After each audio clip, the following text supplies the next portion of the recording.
नमस्कार दोस्तों। आजकल इंडिया में घर खरीदे या फ्लैट खरीदे या रेंट पर है, ये मुद्दा बहुत मतलब चला हुआ है आजकल। लोग बहुत चाह रहे हैं कि फ्लैट ले ले, प्लॉट ले ले, घर बना ले।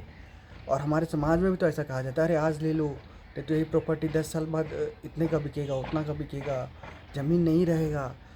ये डायलॉग मैं जब बचपन में 5-6 साल का था तब से सुन रहा हूँ।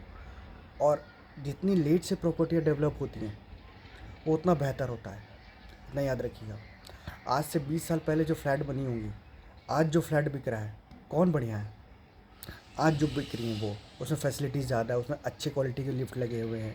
ठीक है, दो दो तीन तीन लिफ्ट लगे हुए हैं अभी जो अपार्टमेंट बन रहे हैं। और पुराने वाले अपार्टमेंट में चल जाओ, एक लिफ्ट है वो भी ढंग से काम नहीं करता है। उसका मेंटेनेंस कैसा है, उसकी टाइल्सें कैसी हैं, उसकी फ्लोर कैसे है। या घर की बात कर लो तो लोग बोल रहे हैं मेन टाउन में मिल रहा है। मेन टाउन में तो मिलता था, लेकिन वहाँ जाके अब सड़कों की व्यवस्था देख लो, सटे सटे घर बने हुए हैं। और जो बाद में एरिया डेवलप होता है, मतलब थोड़ा दूर होता है लेकिन ज़्यादा बेहतर डेवलप होता है, उसके तुम एग्जांपल ले लो। पुरानी दिल्ली और नई दिल्ली में बहुत अंतर होगा, या ग्रेटर नोएडा जो होगा। अब जितने भी अमीर होंगे वहाँ के कहाँ बस रहे होंगे, ग्रेटर नोएडा में बस रहे होंगे। पुरानी दिल्ली पूरा कच कच भर गया होगा। तो कहीं ज़मीन नहीं ख़त्म होने वाला है, कहीं कोई फ्लैट ख़त्म होने वाला नहीं, उसके डरो मत आप। और जितना लेट से खरीदोगे उतना बेहतर खरीदोगे आप। तो करना क्या चाहिए? करना ये चाहिए कि करियर के शुरुआती 10-12 साल में आप अगर नौकरी करो, सरकारी पकड़ो या प्राइवेट पकड़ो या बिजनेस करो, शुरुआती 10-12 साल तक कोई प्रॉपर्टी मत खरीदो। प्रॉपर्टी में पैसा फंसाना सच में बेकार है। रेंट में रह लो। रेंट में रहना is far better than compare to buying a house. उसका एग्जांपल मैं बताता हूँ कि करियर की शुरुआत में बहुत फ्रजाइल होते हो। सरकारी नौकरी भी लगी है तो कभी यहाँ ट्रांसफ़र वहाँ ट्रांसफ़र लगा रहता है। प्राइवेट नौकरी पकड़े हो तो उसमें क्या है कि अगर गलत बॉस मिल गया तो तुम स्विच करना चाहोगे। कई बार इतना टॉक्सिक बॉस मिल जाएगा कि आप एक कम पैकेज वाली सैलरी को भी नौकरी पकड़ना चाहोगे कि भाई इतना गंदा इन्वायरमेंट से बढ़िया है कि मैं थोड़ा कम पैकेज में कहीं और ज्वाइन कर लूँ। तो वो उस सिचुएशन में अगर आप ईएमआई में बंध गए, फ्लैट की ईएमआई में, तब नहीं चेंज कर सकते हो, नीचे नहीं जा सकते हो। लेकिन वही अगर रेंट में रह रहे हो, 15,000 भर रहे हो, तो कल को आप 10,000 में भी जा सकते हो स्विच करके। या अगर पैसा नहीं आया 2-3 महीना तो, या 6 महीने तक, या बिजनेस स्टार्ट करना चाह रहे हो कि भाई यहाँ रेंट थोड़ा कम करके ये पैसा मैं बिजनेस में लगाना चाहता हूँ, कर सकते हो। लेकिन अगर फ्लैट खरीद लिया या घर बना लिया, उसका ईएमआई में बंध गए, अगला 15 साल 20 साल यू कैन नॉट डिसाइड कि यहाँ 6 महीना मैं नहीं देना चाहता हूँ, 1 साल नहीं देना चाहता, आपको देना ही पड़ेगा कोई भी सिचुएशन आ जाए।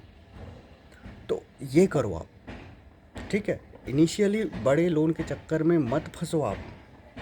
ट्राई टू बिल्ड कॉर्पस 10-12 सालों में। बचे पैसे से आप कॉर्पस बिल्ड करो, ठीक है। 10 साल 12 साल के बाद आपके पास अगर 50 लाख 1 करोड़ का कॉर्पस होगा, आप एक बिज़नेस बिल्ड कर सकते हो, या नौकरी स्विच कर सकते हो, या नौकरी से बिजनेस में आ सकते हो। मतलब आपके पास पावर होगा। और जहाँ तक घर भी खरीदना अगर चाहते हो 12 साल के बाद, तो इस करियर की शुरुआत में कितना बड़ा फ्लैट ले लोगे आप? सैलरी कम होती है, लोन भी छोटा ही मिलेगा, 1 BHK ही मिले पाओगे, या 1.5 BHK, 2 BHK। आजकल 2 BHK फ्लैट का देखने जाओ तो इतने छोटे छोटे रूम बने हुए हैं कि लिटरली पुराने ज़माना का देखो तो 1 BHK भी नहीं है, एकदम छोटा छोटा फ्लैट बनाया हुआ रहता है, ठीक है। तो इट्स बेटर कि लेट से खरीदो, बढ़िया घर बनाओ और अपग्रेडेड घर बनाओ। घर और गाड़ी मैं तो हमेशा यही बोलता हूँ कि थोड़ा औकात से ऊपर बढ़ना चाहिए। कहने का मतलब कि शुरू की जद्दोजहद लगा किसी तरह बना लिया, नहीं। घर हर दिन नहीं बनता, कार हर दिन नहीं खरीदता मिडिल क्लास। ये तो अग्री करते हो ना आप कि घर और कार रोज़ नहीं खरीदा जाता। थोड़ा रुक लो और बेहतर बनाओ, ठीक है। लगे कि 5 साल 10 साल बाद भी वो गाड़ी चला रहे हो तो पुराना नहीं लग रहा है, उसमें वो फीचर्स नहीं है, ठीक है।